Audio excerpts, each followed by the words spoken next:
अस्सलाम काशकर भईयो अज का जो प्रोडक्ट है धान की फसल की तैयारी वास्ते सब तो ज़्यादा जी प्रोडक्ट इस्तेमाल होती है तो जिद इनहसार गिरदा है वो जिंक की प्रोडक्ट होती है।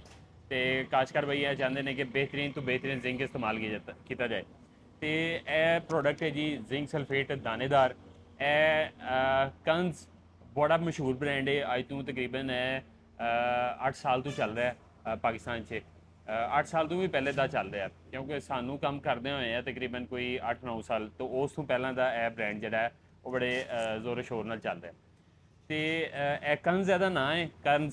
तो लेकिन किरण किरण के नाम तो मशहूर है। किसान भाई काशकार भाई यही जानते हैं जी किरण वाला बैग दे दो किरण वाला। तो यह प्रोडक्ट बहुत ज़्यादा फेवरेट प्रोडक्ट है साढ़े काशकार भाइयों का।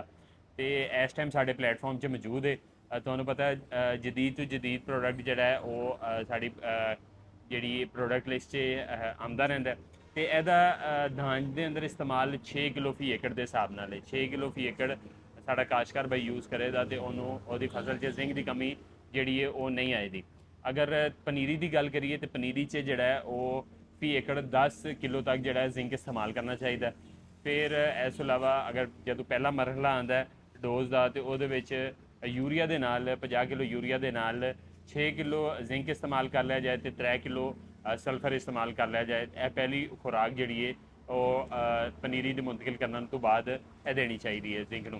तो जिंक जोड़ा है ऐसे जिंक के थां तुसी चिलेटेड जिंक भी इस्तेमाल कर सकते हो जोड़ा 2 किलो की पैकिंग से आता है तो लिक्विड जिंक भी इस्तेमाल कर सकते हो।